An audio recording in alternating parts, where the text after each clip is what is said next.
ሰላም ጤና ይስጥልኝ። እንዴት ናችሁ? ደገሬ ልጆች በያላችሁበት ሰላማችሁ ብዝት ይበልልኝ። እንግዲህ እንደምታውቁት ሰሞኑን ስለ ሶፎንያስ ጉዳይ ላይ መድረኩን የያዘው በጠቅላላ ሚዲያውን ስለ ሶፎንያስ ጉዳይ ነው። ከዚህ በፊት ከ3 ወር በፊት ወይ ከ2 ወር በፊት እግረኛው ሚዲያ ላይ ቀርቦ በተጠየቀው እግረኛው ሚዲያን በጣም ሲያፋጥጡት ነበረ። በጣም አጓጉል ጥያቄ ነው እየጠየቀው ያለው። ያንተ ጭንቅላት ያሰበውን ነው። ልጁ እንደዚህ አይነት ነገር አይደለም። እንዴት አንድ ጋዜጠኛ በዚህ መልክ በዚህ ልክ ይጠይቀዋል በማለት ብዙ ሰው ፈርደውበት ነበረ። አሁን በተቃራኒው ደግሞ አዳማ ላይ እጅ ከፍጅ ተይዞ በወጣው መረጃ አማካኝነት እግረኛው ሚዲያ ይቀርበለን እያሉ ነው የሚገኙት። ዛሬ በወጣው መረጃ ደግሞ እግረኛው ሚዲያ እኔ እንደውም ከዚህ ከእጅ ከፍንጁ የተሻለ መረጃ ቤድሩም ውስጥ ነበረኝ፣ ግን እሱን ላለማሳቀቅ ስል ነው ቢያንስ በዚህ አሁን እኔ ጋር ቅርቤው ለመጠየቅ እንኳን በተቸገርኩበት ማንቂያ ደውል ይሆነዋል ብዬ አስቤ ነበረ።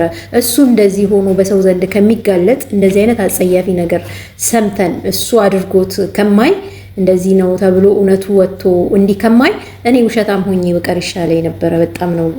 በጣም ነው ያዘንኩት። እኔ እውነቴ ያቄ ወጣ አይደለም እያልኩ ያለሁት ልጁ በዚህ መንገድ በመገኘቱ በጣም ነው ያፈርኩትና በጣም ነው ያዘንኩት። ሰው እንደፈረደብኝ እኔ ላይ ውሸታም ሆኜ በቀር ይሻለኝ ነበረ ልጁ በዚህ መንገድ ውስጥ ከሚገኝ ብሎ በጣም አዝኖ እግረኛው ሚዲያ እንግዲህ ተክለ ሃይማኖት ቃለ መጠይቅ ከጓደኛው ጋር ባለው ብሮድካስት ላይ አውርቶ ነበርና እኔም እንደዛ ነው ያልኩት። ይሄን የመሰለ ልጅ እንግዲህ ወጣት ነው፣ ብዙ የሚጠበቅበት ነው።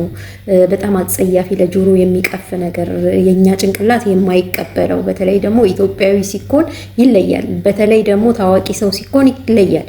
እንደዚህ እኮ ሚዲያ ላይ ሳይወጡ በየቤታቸው የሚልከሰከሱ ክፉ የሆነ መናፍስት የሚጫወትባቸው ብዙ ወንድ ልጆች ይኖራሉ፣ ግን ሚዲያ ላይ ስላልወጡ ነው። ይሄ ደግሞ የሚዲያ ሰው ነው። ከሱ ልጆች እሱን እየሰሙ የሚያድጉ ልጆች አሉ እና በዚህ በታዋቂ ሰው ሆኖ እንደዚህ አይነት ነገር ሲፈጠር ልጆቻችን ላይ እሱን የሚያዩት ልጆች ላይ የሚያደርሰውን ተጽዕኖ መገመት አይከብድም። ለዛ ነው እንደው ባልሆነ እንደዚህ አይነት ነገር ባልተፈጠረ የሚያስብለው ማለት ነው። ማንም ሰው ቢሆን ሰውን መጥፎ ቦታ እንዲያየው አይፈቅድም። ከስህተቱ ታርሞ ወደፊት እንደሚመጣ ተስፋ አደርጋለሁ። እንግዲህ አሁን እኔ ለሶፎንያስ ቢሆን መመክረው ምንድን ነው በቃ ከተደረገበት ይህን ነገር ከጀመረበት አሁን ጊዜው ሳይሄድ ሳይረዝም ተለማምዶ ብዙ አመታቶችን ሳያሳልፍ እንደዚህ አይነት ነገሮችን ተለማምዶ ብዙ አመታት ከማሳለፉ በፊት ብዙ አመታት በጤናው ላይ ችግር ከማድረሳቸው በፊት ካሁኑ በቃ እንደዚህ ከዚህ ጀምሬ እንደዚህ ነበርኩ እስከዛሬ እንደዚህ ነበርኩ ብሎ እውነቱን አውጥቶ ህዝቡን ይቅርታ ጠይቆ ወደ ስራው ቢመለስ እኔ የኢትዮጵያ ህዝብ ይቅር ባይ ነው። ሰው ጠቅላላ ይቅር ባይ ነው እና ይቅር የሚሉት ነው የሚመስለኝ። ይቅርም ይሉታል ደግሞ አንድ ሰው አጥፍቶ ከስራው ከታረመ ከስህተቱ ከታረመ ይቅርታ የማይባልበት ምን ምክንያት የለም። እና እኔ ወጣት ነው ይሄ ልጅ፣ ቁመናው ያማረ ነው፣ ሸጋ ነው። እንደው ቂጥ ተሰፍቶ ቂጥ በኦፕራሲዮን ስፍት ተደርጎ መጸዳጃውን በጎን ቢጠቀም ነው የሚሻለው። እውነት እንግዲህ ቂጥ ወንድ ልጅ አስባችሁታል? ቂጡን ፎቶ አንስቶ ሲልክ እንዴት ነው? ሴት ጎንበስ ብላ ነውሯን ፎቶ አንስታ ስትልክ ጉድ ብለን አልጨረስንም እኮ። ወንዱ ቂጡን አዙሮ ፎቶ አንስቶ ሲልክ በጣም ነውር ነገር ነው።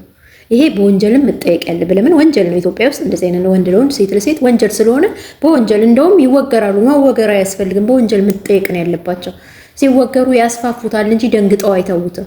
እኔ ሶፎንያስን መመክረው ምንድነው ወጣት ነው፣ ገና ልጅ ነው፣ ገና ብዙ ረዥም እድሜ ከፊቱ አለ። ስለዚህ እቃውን ከሚያንቦራቅቀው ከእንደገና ደግሞ ነገ የካንሰር ታማሚ ሆኖ አልጋ ላይ ከመውደቁ በፊት ዛሬ ላይ ለሱ መልካም እድል ነው የመጣለት።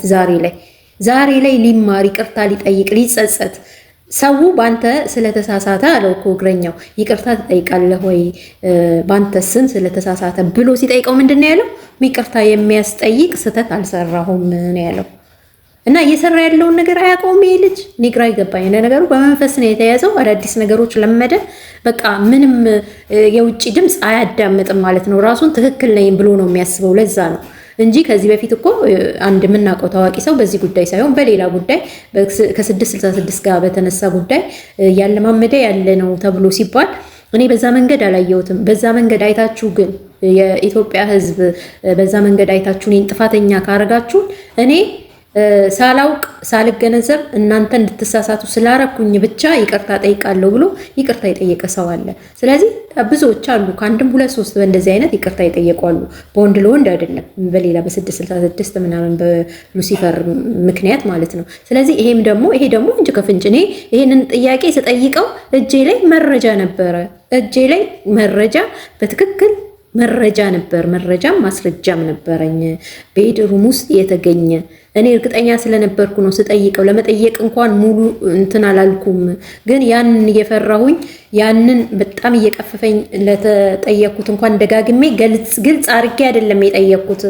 እንደዚህ እያልኩኝ ቆንጆ ነኝ አልክ፣ እንዲህ ያልክ፣ እንዲህ የቤት እመቤት ነኝ አልክ ምናምን እያልኩ ለጠየቅኩት እንኳን ህዝቡ ለእኔ የሰጠኝ ምላሽ ጥሩ አይደለም። እንደዛም ሆኖ ግን እኔ ውሸታም ሆኜ እሱ ንጹህ ቢሆን በእንደዚህ አይነት ነገር ውስጥ ባላገኘው ደስታዬ ነበርኩኝ። እኔ ከመደሰት ይልቅ አዘንኩኝ። እንደዚህ አይነት ነገር መስማት ለራሱ ለእኔ በሽታ ነው። እንዲህ አይነት ነገር መስማትም አልፈለግኩም ነበረ። ስለዚህ አሁን እኔ ለሱ የምመክረው ነገር ይቅርታ ይጠይቅ ነው። በቃ አሁን እንዳለው ይቅርታ ይጠይቅ፣ ከጥፋቱ ይማር፣ ይጸጸት። ጸበልን መደበቂያ መሸሸጊያ ማድረግ ሳይሆን በትክክል ራሱን ይወቅና ይቅርበት። ምንም እኮ አያደርግለትም እንደዚህ አይነት ነገር። ምክንያቱም ሊገባበት አይደለም ነው የተሰራው። ከኋላ እኮ ሲሰራ እንዲወጣበት እንጂ እንዲገባበት አይደለም። ራሱን ይጎዳል እንጂ ራሱን ምንም የሚያስደል ለጊዜው ይመስለዋል። በጣም ቆሻሻ ነገር ነው። ግልጽ ቢሆን እኮ በደረቱን ነፍቶ ግልጽና ምንም በቃ ወንጀል ያልሆነ ኃጢአት ያልሆነ ቀፋፊ ያልሆነ የሚሰቀጥጥ ያልሆነ ነገር እኮ ቢሆን በደረቱን ነፍቶ ነኝ አደርጋለሁ ማለት ይችል ነበር። ግን በጣም ስለሚያስጥላ ስለሚቀፍ የእውነት አይምሯችን ድንዝዝ ነው ያለው። አሁን ስንሰማው ገበናችን አለ እኮ አዶንያስ የሚሸት ቢሆን ገበናችን ሰው ከቤቱ አይወጣም ነበር አለ። እንግዲህ ያስባችሁታል። ጭምጭምታ ተሰማ። እሱም እጁ አያርፍም። ቻት ያረጋል። ከዛ ደግሞ ሰዎች እንደ ሰውዬ ምንድን ነው እያሉ ሲመጡ ከዛ ነገሮች ወጡ በግልጽና እግረኛው ሚዲያ ላይ ቀረበ። ከዚህ በፊት ደግሞ እሱም እንደዚህ ታምሜ ለአመት ሚዲያ ላይ ያልነበርኩም ራሴን እጄንና እግሬን ታስሬ ጸበል ነው ያገኘሁት ምናምን ብሎ ተናግሯል ማለት ነው። እሱም ኪሳራ በደረሰበት ምክንያት እንደሆነ ከአንድም ሁለት ሶስት ሚዲያዎች ላይ ወጥቶ ተናግሯል። ግን እንደዛም ቢሆንም አሁን ሮጦ አሁንም እንግዲህ አሻም ቴሌቪዥን ነው ያለው ራሴን ለማከም ጸበልም መሸሻ ማድረግ ሳይሆን ጸበልም መዳኛ ብታደርገው ነው የሚሻለው። ሶፎንያስ አንተ ወጣት ነህ፣ ገና ልጅ ነህ፣ የሚያምር ቁመና አለ። ይሄን ቁመና ተጠቀምበት እንዴ! ሴት ለምን ትጫወታለህ? ካንተ እኮ ወንድ ነህ። ወንድ አድርጎ ሙሉ ወንድ አድርጎ ፈጥሯል አይደል እንዴ? ጥርስ ስላማረና መልከ ቆንጆ ስለሆነ ጺም አለህ እኮ ጺም አለህ፣ የሚያምር ጺም አለህ እኮ ብታስተካክለው እንደ ወንድ ብታደርገው ማለት ነው። ደግሞ ከታችም ተፈጥሮልሃል፣ እርግጠኛ ነኝ። ያንተን ይዘህ የሰው ዕቃ ምንድነው ትልቅ ነው ትንሽ ነው ብለህ የምትጠይቀው ራሱ እኮ እኔ ገረመኝ። የእውነት ወንድ የራስህን ይዘህ የሌላ ወንድ ዕቃ በጣም የሚዘገነን አጠያየቅ እኮ ነው ስትጠይቅ የነበረው። ራሱ የሚያምርብህ ሱፍ እያለ ቢጃማ ትመኛለህ። ያለ ቦታ እኮ ስለተገኘህ ነው የተዋረድከው። ቦታ እኮ አይደለም፣ ያለ ቦታ ስለተገኘ ተዋረድክ። አሁንም ወደ ራስህ ተመለስ፣ ወደ ቀልብ ተመለስ። ይበቃሃል። ሳትበላሽ የአልጋ ቁራኛ ሳትሆን፣ ሳትቆሽሽ፣ ሌሎችን በብዛት ሳትበክል ራስህን ብቻ ራስህን እንደዚህ እንዳቆሸሽክ ራስህን ይዘህ ውጣ።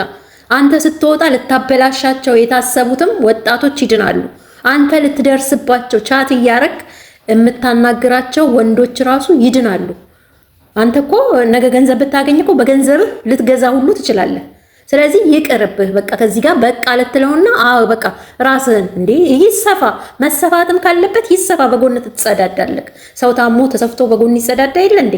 የሚያስቸግረው ከሆነ ስፋው፣ አሰፋውና ሂድ አሰፋውና በጎንህ ብታወጣ ይሻላል።